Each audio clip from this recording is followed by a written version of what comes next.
It's your design. Unajua kulenda friend money can feel like an easy favor in the short term.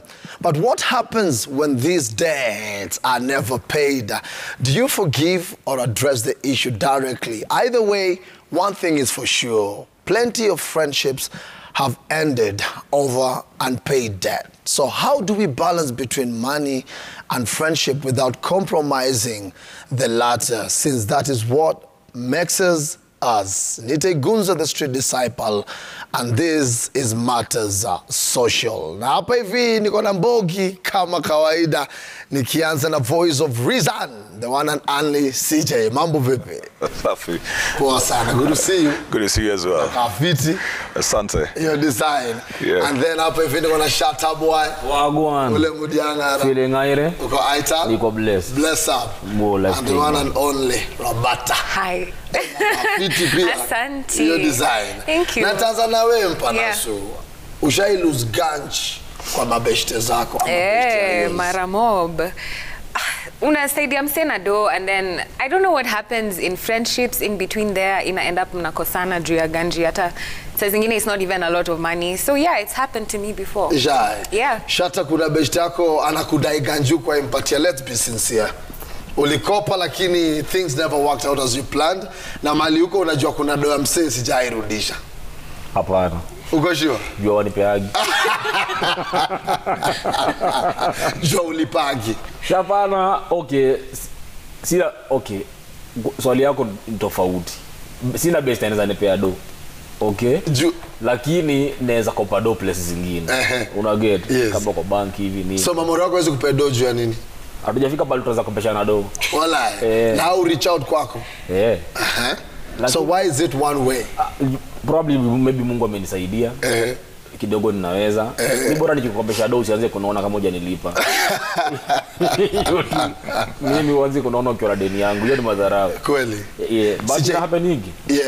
CJ, is it true that kuna friendships more venye nimesoma kwa intro zimekuwa ruined because of money related issues? You know, money is emotive. Very. People work for their money. And they feel a sense of worth by what they have.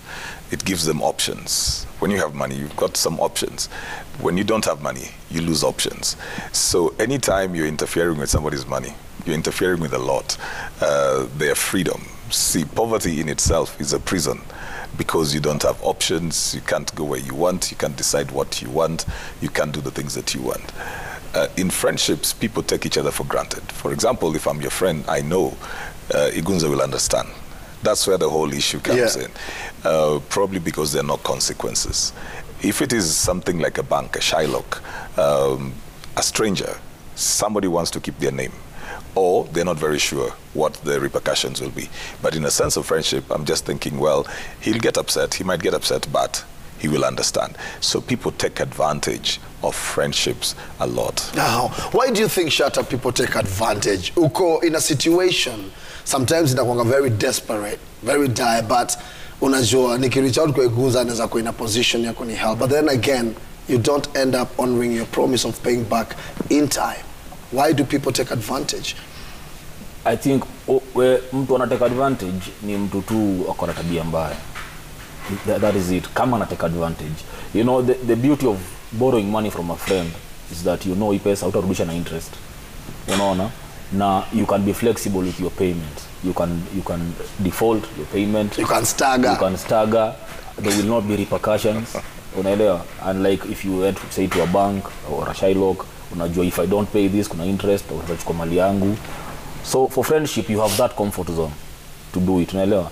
And again, sometimes unaweza kopa mtu do ufanye kitu biashara genuine. Unaelewa? Na ile time ulikuwa expect do imekam ikose kukuja. Unaelewa? Na sasa best yako hata kuunderstand. Juu pia yeye sio ati alikuwa na surplus money amekupea. Ali sacrifice akasema hii shughuli yangu inaweza ngojea 1 month. Kwanza ni sort out Igunza. Una get? So sasa ile wewe una expect hiyo 1 month yake imeisha huko mpata do bado hujapata hiyo do. Unaelewa? So hata kuunderstand hata feel unamtake advantage. Unapata? That is it. Lakini pia kuna wengine, kuna watu tu wako na tabia mbaya ya kukataa kulipa deni. Unaona yani hao wana feeling uchungu sana wakitoa pesa walipe, na ile wakati alikuwa na need, alikuwa needful, alafu kwanza anaanza kuongea mbaya. Sasa unataka kunikasirikia juu ya tao? Hiyo tao hiyo kuna time hiyo tao ile save maisha yake. Hiyo design. Sasa hii sasa ni tao itakufanya ulie. Bata umesema kuna msako na ganja kama ni wasee. Nenye nakumbuka ni moja. Hii ndio inakaje? Ni how much pia usikona tupigisha pia Sido mob ni 5k. 5k. Yeah. Hiyo ndio mingi kama mtu mwingine. Mob is relative. Okay, mob ni relative. Reach out when ilifika payback day. What was their response? I asked once, I asked the second time, then I just decided maybe hana uwezo ya kunilipa back. And I just wish that because of our friendship, this person were able to communicate their situation or whatever was happening. Because hizi years zimepita, it's been like 3 years.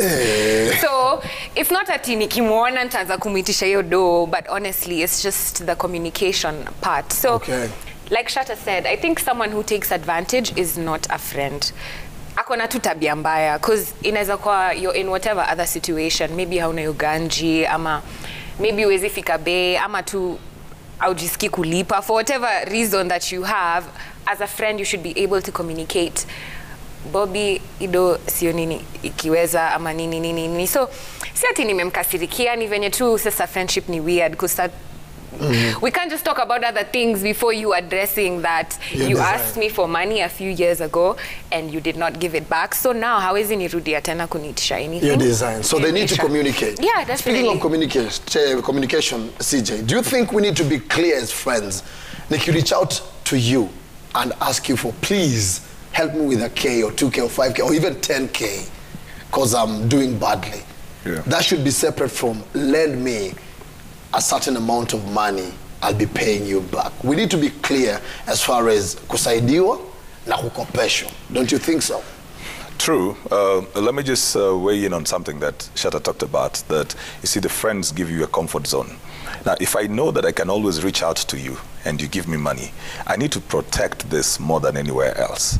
Because you see, a bank will take me through the process, a SACCO will need me to have guarantors, a Shylock will be doing 30, 40, 60% interest. So if I know that I can get 10K from you without processes, then this is my surest bet. This is what I actually need to protect. Before I even pay other people, I should make sure that I pay this, because you can always save me and bail me out. Maybe tomorrow I'll need another batch of money. And coming back to what you're asking, it's important to be very clear. Don't borrow when you know you won't have the capacity to pay. Sometimes just say, look, I'm in a bad place. Can you help me? Ask for assistance. Let the person decide whether they can or they will not. When you say, I just need 10K, man, it's not a loan because I'm not sure that I will pay, but I'm in a bad place. Then the person decides, I'll give you 5. I can only give you 5. I don't have the 10, I can give you 5. And it's not a loan. See, that's a very good place to operate from. But when you insist that I'm telling you I'm sure, tomorrow Madaraka Day, whatever, tomorrow, by evening, yes, I'll have sorted you out. I'll sort you out. See, when people give you money, they inconvenience themselves. Shatta talked about that. It's not that the person has surplus. They were also planning with this money. Yeah. So maybe I feel like Igunza is in a place where he needs this money. I will need the money maybe on Friday or next week. So let me inconvenience myself for now and give you that money.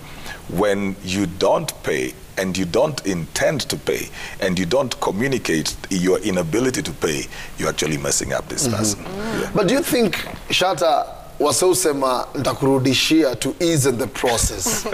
Because nacho pia ukikam kwangu na meneja nipige 2,000 jo niko chini. Si ati uko tu na ganji na ngoja best atokee from nowhere akuombe. Do you think inakuanga a line yenye we normally use so that we hasten your process here from his pocket ama their pocket to ours? I think it's an unspoken rule. Unaona that nikikuja kuomba donda kwa menda kurudishia. Na kiukweli unajua itarudi. Kama tujiandikiana pale chini, mtu amekuja akwambia nipe 2,000 na kurudishia. Haitarudi. Hiyo ni kukusaidia tu, yani okay, pia wewe feel rahisi ukiitoa. But unajua debt is good. Kukuwa na deni, there is good debt. Yes. Unaelewa, because you only get rich by using other people's money. It's called OPM, other people's money. That is how you make money. Unaelewa? But don't get yourself in an unnecessary debt. Unaget kama ni debt unachukua ulipe mortgage, unajua the moment unamaliza kulipa hiyo mortgage utakuwa hiyo hawa yako inaongeza value, unaweza use tena. Unaget ni debt umechukua ufanye biz, sio tumechukua debt uende holiday. Unaelewa vitu kama hizo. So there is good debt and bad debt. Unaelewa?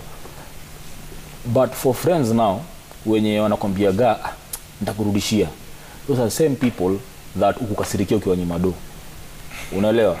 There are people, I think this needs to be told to parents, that you grow, you bring up your children thinking they are very special and the world owes them. That akikuja hapa nje akuitishe do mnyime anajamu. Unajua situation, mtu anakuambia ni pesa 2, unamwambia sina, anakubondea. Yes. Anakukasirikia, anaanza kupost huko Twitter, sijui Facebook, Instagram. If you wanted to, he would. One day I shall make it, you shall see. Yes. Anakuquote huko motivational quotes, amekujamia juu umemwambia una pesa. Na sio pesa amekupea umweke. Unaget? People need to know that nobody owes you anything out here kama hujaifanyia kazi. Your design. Unaelewa? Na ukiomba mtu pesa, by the way, akwambia hata kama uko nayo na akunyima, ufai ukasirika. Sio yako. Hiyo ni kitu tunafaa kujua pia. It's not your money. Okay. I want us to talk about rules. Let me wait on that. Yes. You know, I've just thought of something. When a friend tells you no, you don't need to pressurize them to explain. They don't have to tell you why they can't give you the But nothing comes easy. Nakupiga pressure kiasi ni kwambia bro wewe ni mtu yangu. Sina mtu mwingine. No, you just need to respect the no. They don't have to start telling you, you know, last night I had to take my wife to the hospital, the baby, my mom was here and all that. That's very unnecessary. But you can put some pressure kidogo to actually make them understand what you're going through. Because no money comes out of someone's pocket easily. Now that's the level of friendship. Yes. It's about the level of friendship. Yeah. How have you grown it? There are people you grow your friendship with that if you say, give me 50K, they may not even know what you want to do with it. They'll just but they'll do it. Yeah. They'll give it to you. You don't even need to explain. And also it means that you have built yourself as a trustworthy person, where the person knows Igunza doesn't always ask for money. If you see him asking for the money, he must have something that he wants to do with it. So again, we have to build ourselves to be the kind of people that are easy to help. Your design. Yeah. I want us to talk about some rules, and these will be random. What are some of the rules that we normally apply when it comes to dealing with friends, especially where money is related? Roberta, give me 2 key ones. One that's very big with me is that someone told me once, when you're lending out money, make sure ni do hautaki irudi, like how mind isiporudi. Winnie anasema yes. Whether ni 20K, whether ni 1M, make sure it's money you're very comfortable just giving. And do mse akianza tricks na kukuchenga sijui nini, it's okay. Wacha friendship ikwe severed. Mse ashanionyesha how they are or how they are when we're dealing with money, si lazima friendship. That's, I guess, the biggest one. Okay, people don't borrow me money a lot, but I guess it's because I always put it out there. Stacky games. If you're borrowing me money, if you cannot pay me back, just let me know. Hiyo ni one side. Yeah. And maybe the other side, they don't borrow maybe because of abwana jua utawapea. Missing choyo, but I have had incidences where people have done me wrong with money, so yes. I don't play about money. If it's money, if you're borrowing me money, wacha nikae nikijua itarudi. It's better for me than it's been 2 weeks, I'm still stressed out, I'm very anxious, I need to make payment somewhere, I'm thinking I have to call you, you're not spend hizo drama, because it'll destroy relationship over nothing. If you're gonna borrow me, whether it's 500 bob, whether it's 2K, let me know if you're in a position to pay it back, because hata kama ni so moja yangu. Spendi kwanza hizo stories za mse anakujamia alafu anaanza kusema unaninyamaje. Ni 50 bob yangu. Yes. Ni 50 bob yangu. Na hauna ndio maana unaniomba hiyo 50 bob. Okay. Shata, rules zako 2-3 hivi za ganji zinakuanga gani? Number 1, do not be a people pleaser. Unaona, there are people that will promise what they can't deliver. Unaget, mtu unakuja na mambo 10K, anakuambia sawa nitakupea. Na kwa kichwa yake anajua vizuri sana nitakuja kupatia Igunza thao. Unaona? Na wewe ulikuwa unanidio hiyo 10K. Unaget, so hukwenda kutafuta place nyingine, ulijiambia si Shata alisema atanisort. So ile siku imefika wewe maybe ni rent ulikuwa unaenda kulipa, ule Shata anakupea thao. Sasa uko negative 9K. na ukutafuta hiyo do pale pengine, unaelewa? So huyu mtu anaenda up not to appreciate Kenya umempea. Ni kweli nimekupea do, but we appreciate, unaelewa? Juu you wanted 10,000 and I promised to give you 10,000. So linipatia false hope. Yes, unaget. So number one, do not have false hope. Unaget. Promise what you can deliver. Sindio? As the lender now. Yes, as the lender. Promise what you can deliver. Number two, actually never make promises in life. Just generally, don't promise anyone anything. You're setting a burden on you. Anything, anywhere. Never give a promise.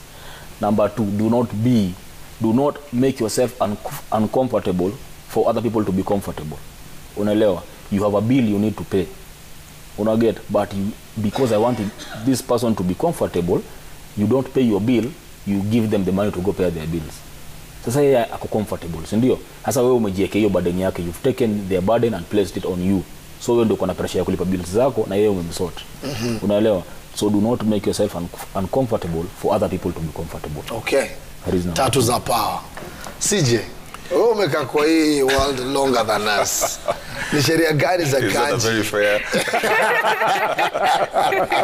you can share with the audience and also with us zenye zime work kwako.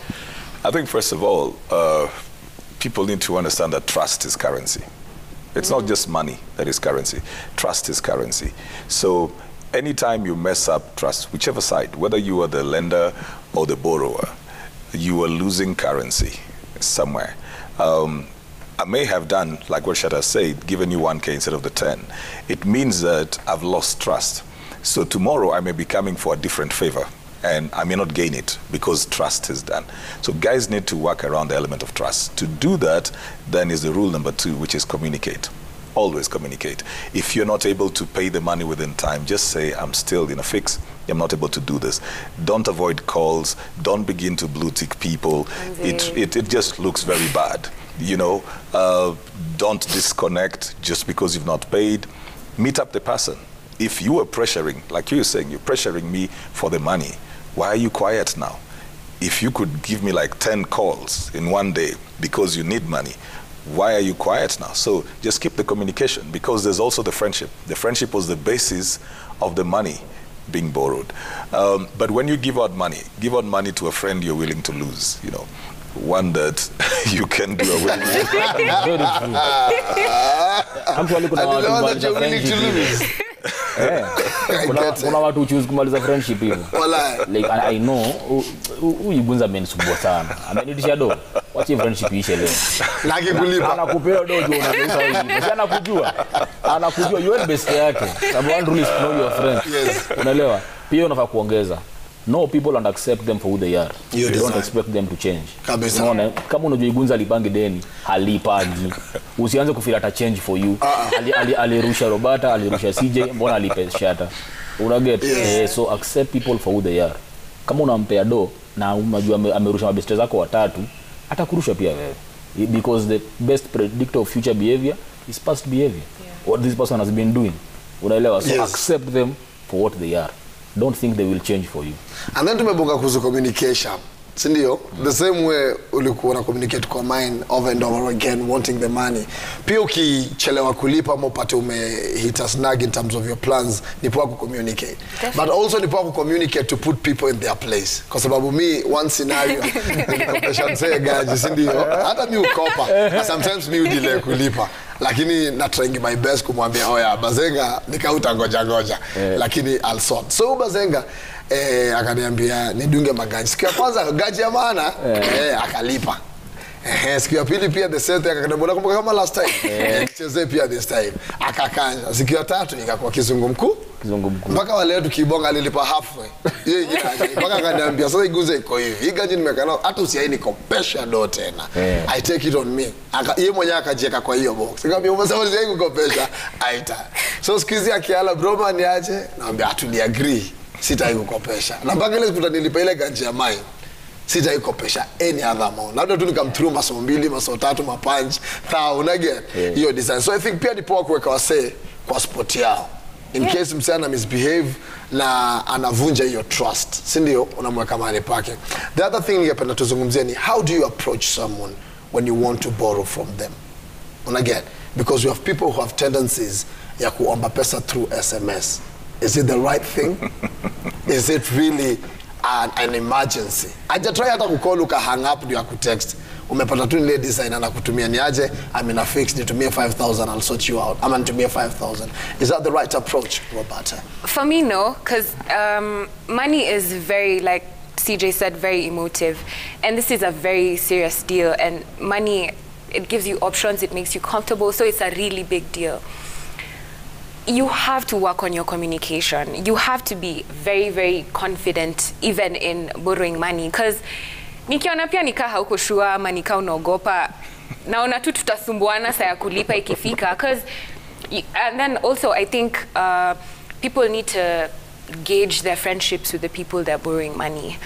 Don't just borrow money from anyone, or don't just give money to anyone. Okay, you mentioned the thing about, and I got that point, it's very, very valid, but then again, it would be very weird for me if someone I don't talk to just asked me for money, whatever amount it would be. They believe in you.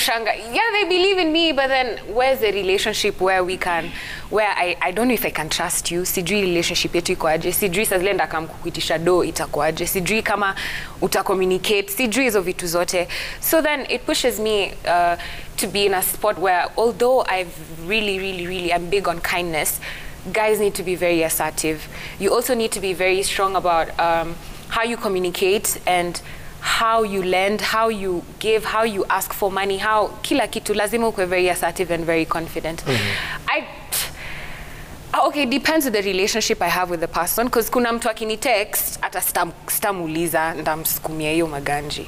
But kuna mse mwenye akini text definitely ndashanga, hata ungenipigia simu niulize niko aje, ujue rada ni gani, ujue kani na hiyo do, things like that. So I'd say it depends with the kind of relationship you have with the person.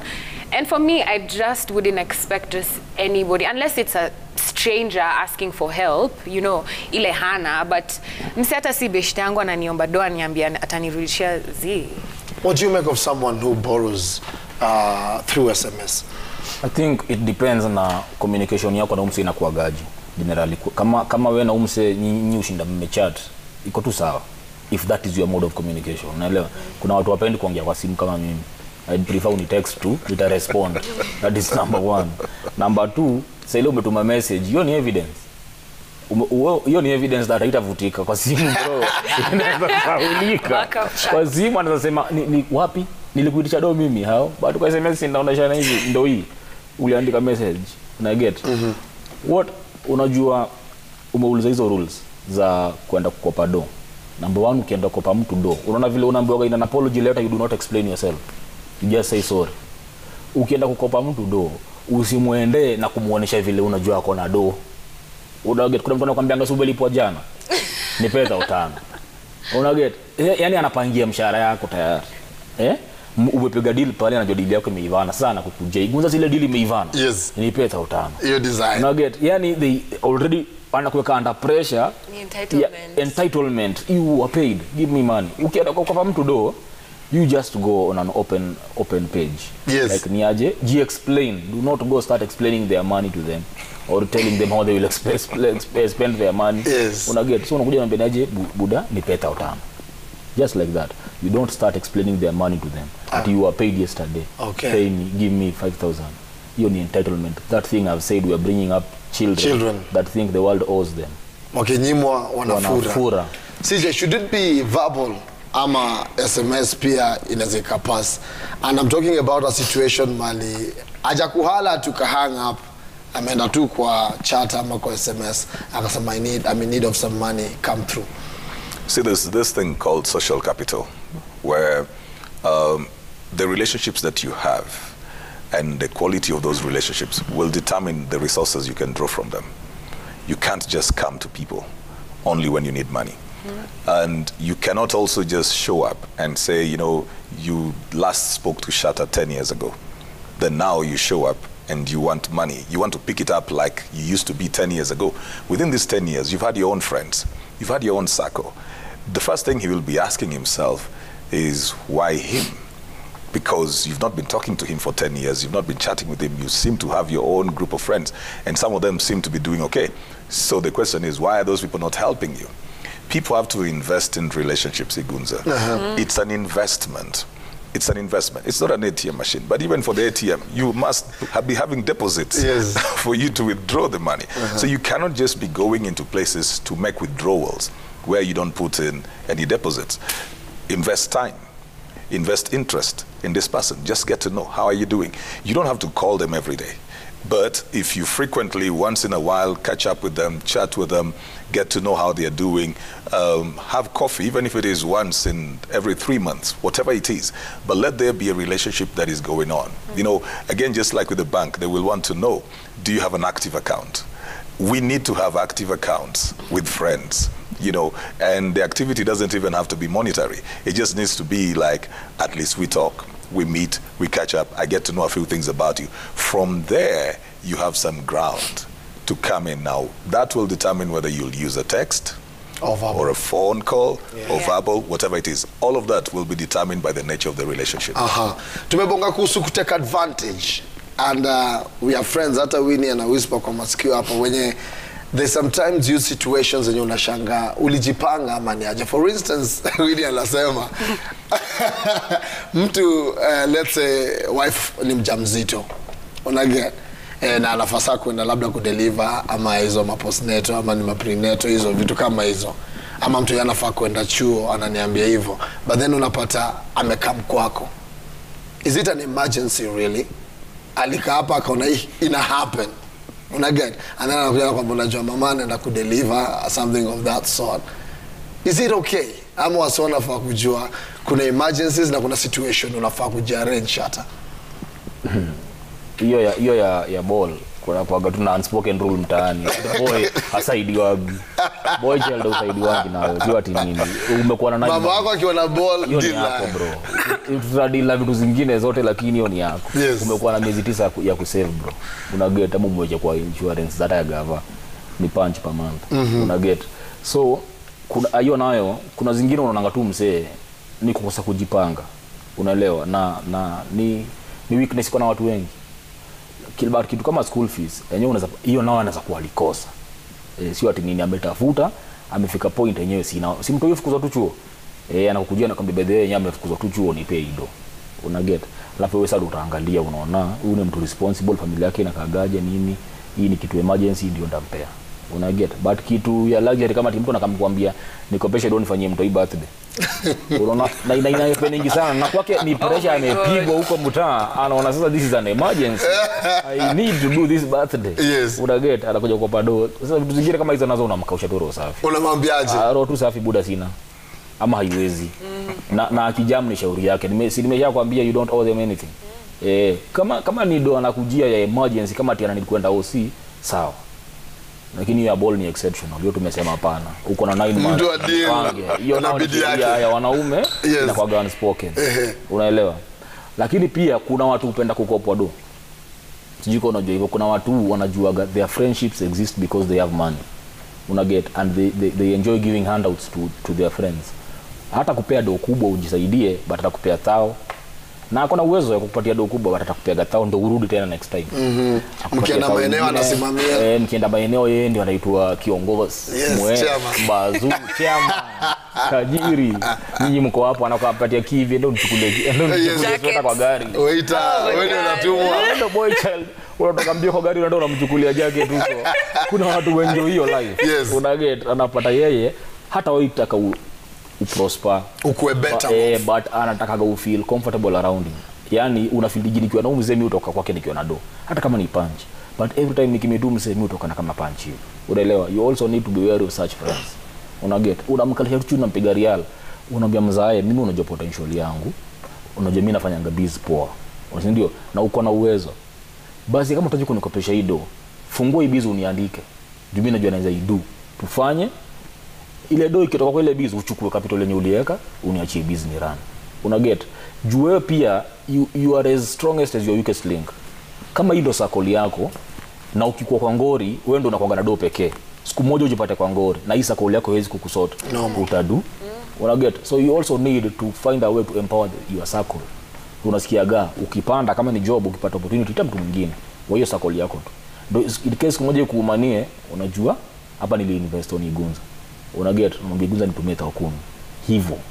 But sasa kuna watu wajuangi wanataka tu wao sasa ni kuwashipia ndio kuitagua bazenga dadi, hiyo dongori kabisa. And when it comes kuitisha do CJ, you know wiki mbili zimeisha, Mashujaa imekaa ikaisha ile promise alikuwa amekupatia, and you need your money back, sincerely need your money back. Should we have some decorum? Again, kwa sababu pia kuna wale unapataga inakuwa sasa ni kesi kukuandika kwa mitandao just because you never paid back. How best should we approach the people that we lend money to, especially when they've let's say taken a longer time before they pay back? You see, it comes back to the element of lend the amount of money that you're willing to lose, and lend money to a friend that you know you can lose. So that when it gets there, you've managed your expectations. So you don't have to blow up on things like social media and stuff. But it's still your right to ask for your money. You know, still reach out to them. And if somebody said, I'll pay you on Mashujaa Day, don't ask on the Mashujaa Day. Give them until Christmas. No, but give a day or two. Yes. There must be fair enough time. If they are people who are trustworthy, or if they have integrity, by the time it hits Mashujaa Day and the next day, they should be the ones to text you and say, Gunza, I was hoping to pay you back by yesterday, but things have not worked out. Let me see how it will be next week. It shouldn't even be you who is waking up to do that. Yeah. Courtesy should be they do that if it's going to delay. Now, in the future, then you can now pick up, like if they say maybe next Wednesday. So probably now from next Wednesday, you can check out, just checking. Initially, you'll have to be very courteous until you have every reason to believe that the person is actually becoming a crook. Yes. That's when you might change your tone. But when you lend money, somewhere along the line, just know, it's like when you also put money in business, just know it is possible for you to lose it. So you don't overreact when that money doesn't come back. Yeah. And being courteous means using kind words, right? Yeah, because sometimes, again, people really flip. But you also need to be firm. See, again, somebody cannot be hurting you and then expecting you to act in the way that they want to be treated. That's the entitlement that is being talked about. Like, you can't hurt me and then you expect me to be the sober one in this situation. I also have the right now to express myself. But even in doing that, I should not overdo it. I just need to let you know, I'm not happy with you for having taken this, and this is what you said, and you've not done this. I'm not happy. This is not good for us. Please don't ask me for money again. Yeah. And most of the time we'll interact on money basis because we are friends. Yeah. Right? Yeah. So ule 5,000 ulikopesha ule beshte yours. Bado nyini memorial ama now it ruined your relationship as friends? Okay, at that time, 5K was a lot of money. 3 years to me. It But now imagine, I was at a point where I wasn't earning. I didn't have a job. You know, so this was enyewe, like, enyewe nimempeana hat moja. Na labda ulikuwa tu simama na boyfriend uka sacrifice. Ni kadoni nilikuwa nimefanya kazi crazy, like okay. I was so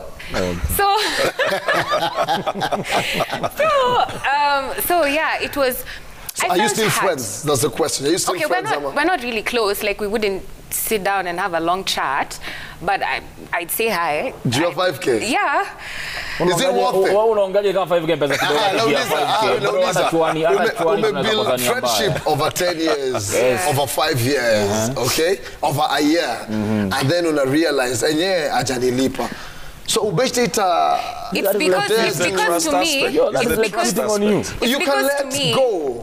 Unaweza kuambia sawa nimekuachia, lakini tuendelee kwa memorial, knowing that you'll never allow him to come. It means that the landscape has changed. Also, it's because to me, friendship here sometimes kama ni amount ya maana sana. And najua, I get it. But kuna amounts yenyewe hata kila mtu kieka hiyo kesi kwa table. Kila quarter, yeah. Ghetto waambie mtu 5,000 sio pesa nyingi. Sasa hiyo ni ghetto. Mko na lipa rent nao mwaka ishe. Boji rent ya mwaka mzima. Kuna friendships zingine zimeka over and over again. Yes. Over years, cement imekuwa sugu. Yes. And then 5k. Yes. 2k ya k kuja iruin. Exactly. Sasa hiyo sio do imeiruin. Exactly. That's what I wanted to say. Ni huyo mtu kukuangalia na shanga huyu Gunza ameona nafaa karibu best yetu juu ya 5k. Nimeenda tumekuwa best 15 years. Una get hiyo, unaona hiyo kufeel umsimbo na ananibeba ndogo. It's not the amount. It is your actions. Why are you behaving like that? Don't you value this friendship? Am I the only one that cares about this relationship? Why aren't you owning up? Why are you telling me, look, I have seen a do kwa sai, but our friendship is bigger than this money. I will get this money. Things have gone on my side. Unaget, but since you've decided, no, ule ni shata. Kwende. Hakuna ngori. It's because that's the issue. That's the issue of me offending you and then expecting you not to be offended. Yes. Narcissism. I get it. Yeah, because if I valued the 15-year friendship, I would also not mess you up. Exactly. I wouldn't.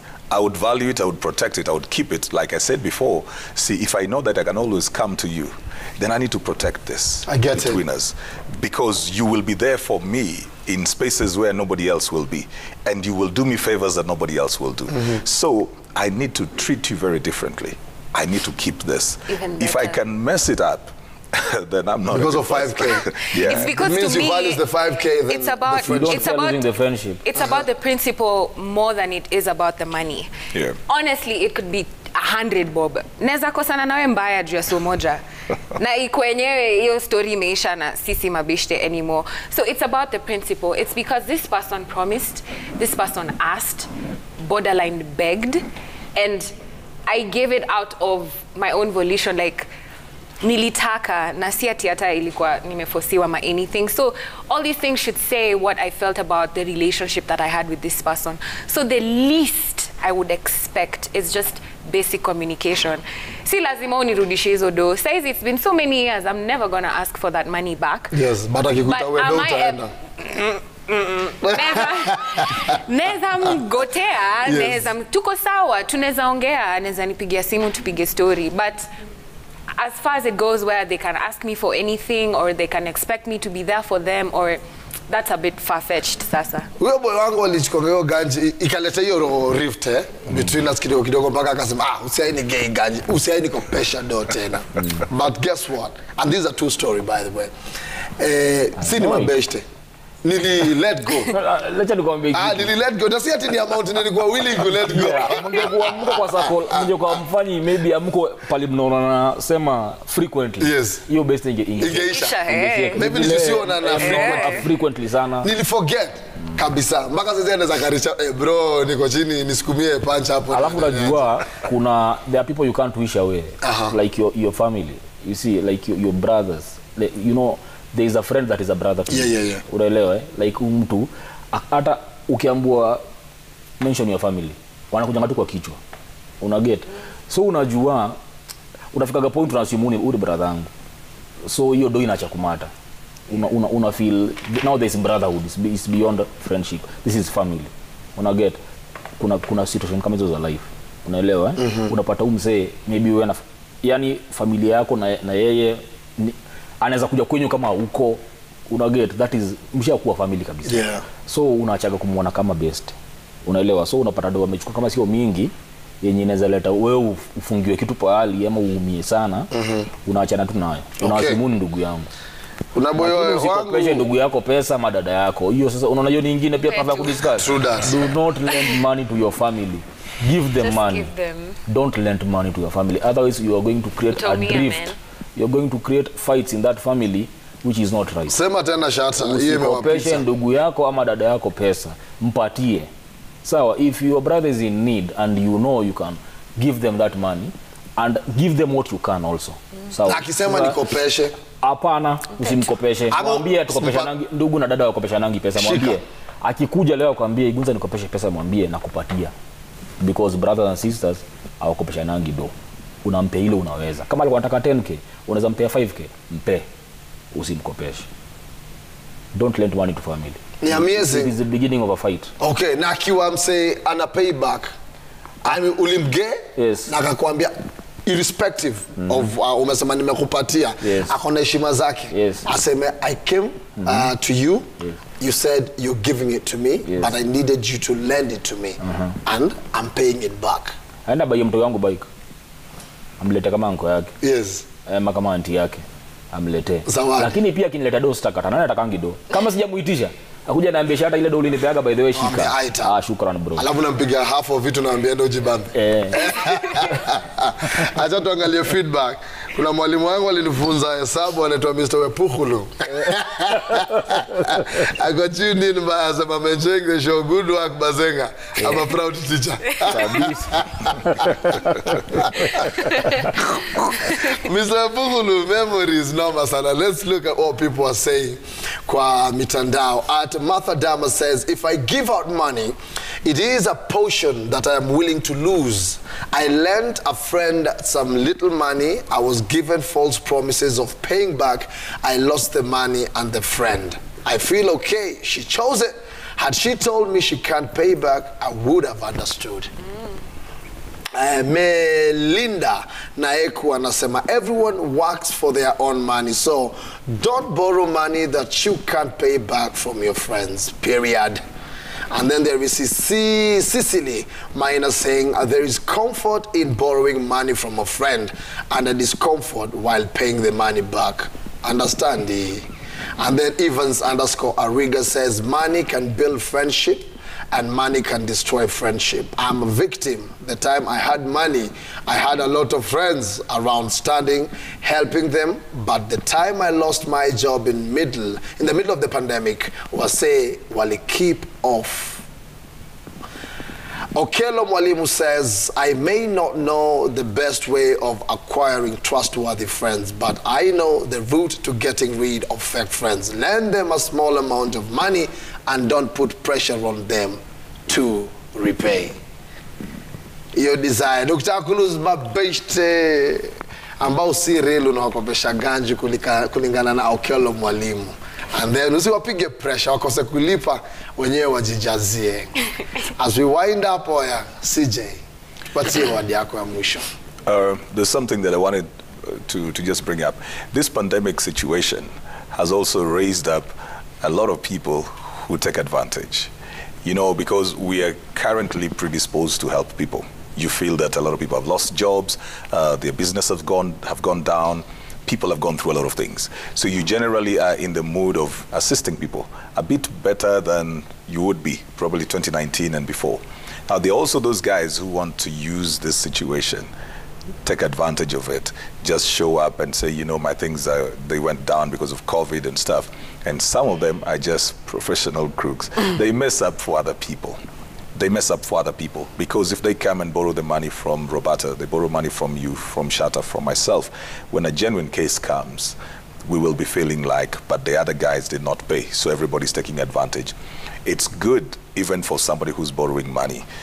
Borrow when you actually need it. Let it be a very genuine thing. And borrow only what you need, then get it back. Because when you mess up, you don't just mess up for you, you mess up for other people as well. Yeah. Your design, Roberta. It's important to build trust in relationships and in friendships. And this can be seen with your conduct of how you even respect people and their money and their time and your communication towards them. So cultivate relationships where communication is very, very easy and very mandatory, where you're able to just say, I can pay you back, I can't pay you back, I'll pay you back in 10 years, chorea your story, you know. Be able to be a person who's able to be honest. Na mtu mzuri ni mtu mzuri. Mtu mbaya ni mtu mbaya. How someone handles your 100 bob will tell you a lot about how they'll handle your 1 million bob. What? So mtu anaweza kudharau na hiyo so moja, I promise you they won't treat you better if you give them 100K. It's about the principle. It's about the respect they have for your relationship and for you as a person. So be a trustworthy person so that ukinikujia si lazima nikuulize maswali mingi za ido unapeleka, unafanya, una nini. Kwa tu mse mzuri, kwa mse mwenye najua nikikupea 5K yangu, hatutasumbuana for 5 years. alafu uanze kuniambia but tu ni 5k. Ni sawa, ni 5k yangu. Respect people and their money. Na wacha kulipia watu pesa kwa bar. Na maboshi. Unawakopesha alafu anakuja kukulipa. Anakubaya drink akwambia. Ati ndio deni amelipa. Mmeshikwa na makarao, alafu anatoa tao mbili kwa mfuko anakupa igunzi ile deni yako ndio. Oh my god. Tukimalizia shata. Money is the best slave. But do not get things twisted and make money your master. Money is supposed to be your slave. It's supposed to work for you. You're not supposed to work for money. Okay? Number 2, remember, takers will always take. Okay? They will take until the jar is dry and then they'll take you. So when you're giving people, know your limits. Okay? Know your limits. Do not overdo it. Do not make yourself uncomfortable in your willing to give. So know your limits. Don't promise what you can't deliver, and most importantly, do not lend money to family. Your design. Poa je watu wangu hapa wamesikia kutoka kwa magwiji hasa pa. Na ni hapo hivyo ndo tunamalizia show ya leo. Thanks for your feedback. We don't take it for granted. But later on 3 to 7 p.m. Hot 96 Drive. Ayana igunza alongside DJ Mickey mtu wangu wa power. Itakuwa tu itakuwa beta itakuwa amazing. Itakuwa ni italiguza the street disciple. Kesho pia hapa hivi same time same place no kesho ni holiday. I'll see you. Back on Thursday. Until Big Bazoo arudi. Mtu wangu wa power tupatanele on. Adios.